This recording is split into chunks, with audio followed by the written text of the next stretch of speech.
خرگوش اور کچھوا ایک دوسرے کے بہت اچھے دوست تھے۔ تینوں پیار محبت سے مل جل کر رہتے تھے، ایک دوسرے کی مدد کرتے اور دوسروں کا احترام کرتے۔ ایک دن کچھوے نے خرگوش اور چوہے کو ایک خاص مقام پر بلایا۔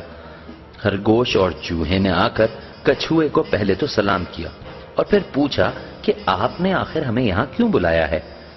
کچھوے نے جواب دیا، بھئی میں سوچ رہا تھا کہ ایک جگہ مقرر کی جائے جہاں ہم تینوں اپنی خوراک ذخیرہ کر سکیں، کیونکہ آج کل موسم کا کوئی پتہ نہیں، کبھی کئی دنوں تک بارش ہوتی رہتی ہے اور کبھی موسم عرصے تک خشک رہتا ہے۔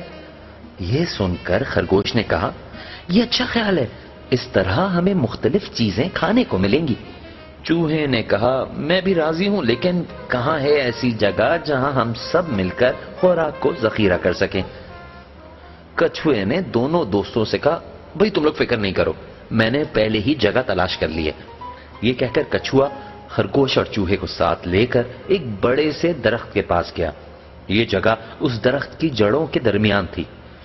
کچھوے نے کہا، یاد رکھو یہ ہماری خفیہ جگہ ہے، ہم تینوں کے علاوہ کسی اور کو اس جگہ کا پتہ نہیں لگنا چاہیے۔ سب نے اس بات پر اتفاق کیا۔ خرگوش نے کہا، آج سے ہمیں خوراک کو یہیں ذخیرہ کرنا چاہیے، جو بھی خوراک جمع ہوگی ہم تینوں آپس میں برابر تقسیم کر لیا کریں گے۔ اس دن کے بعد تینوں میں اور بھی زیادہ قریبی اور گہری دوستی ہو گئی۔ ایک بندر نے ان کی گہری دوستی کو بھانپ لیا اور اس کو تجسس ہوا کہ یہ تینوں ایک دوسرے کے اتنے اچھے دوست آخر کیوں ہیں؟ یہ ہر وقت کھاتے پیتے کھیلتے کودتے اور گھومتے پھرتے کیوں رہتے ہیں؟ اس نے یہ راز معلوم کرنے کا ارادہ کر لیا۔ کافی سوچنے کے بعد اس کے ذہن میں ایک ترکیب آئی۔ اس نے ایک دن اپنے آپ کو جھوٹا بیمار کر دیا اور ان تینوں سے مدد کے لیے کہا۔ انہوں نے بندر پر ترس کھا کر اس کی مدد کی۔ بندر جلدی ٹھیک ہو گیا۔ ایک دن بندر نے چالاکی سے کہا، بھئی تم تینوں تو بہت ہی اچھے ہو، تم نے میرا کتنا خیال رکھا، کیا تم میرے دوست بن سکتے ہو؟ کچھوے نے کہا، بالکل ہم تمہارے دوست بن سکتے ہیں، لیکن تمہیں ایک وعدہ کرنا ہوگا کہ تم ہمارے راز کو محفوظ رکھو گے۔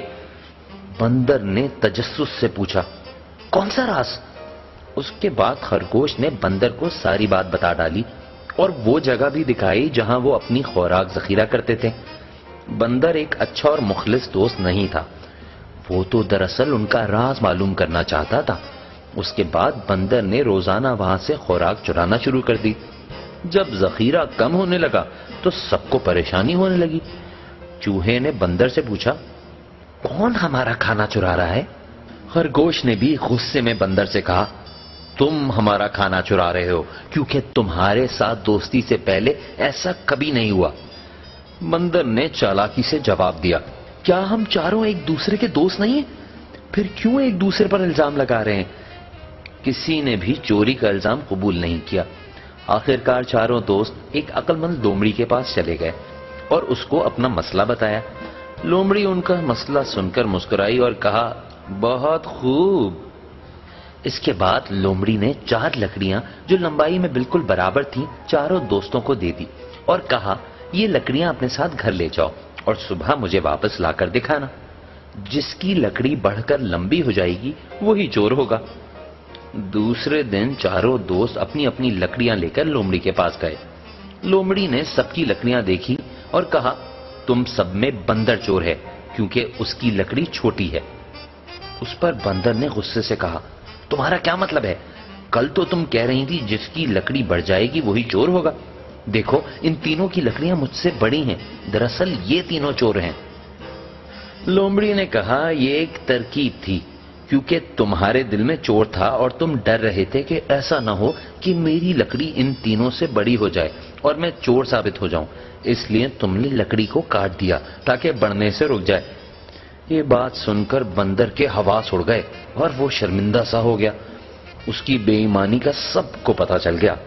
آخرکار بندر نے چوری کا اعتراف کر لیا اور ندامت سے نظریں جھکائے ان سب سے معافی مانگنے لگا اور جلدی سے وہاں سے بھاگ نکلا۔ جب بندر چلا گیا تو لومڑی نے ان سب کو نصیحت کی کہ ہمیشہ دوست اچھی طرح سوچ سمجھ کر بناؤ تاکہ بعد میں پچھتانا نہ پڑے۔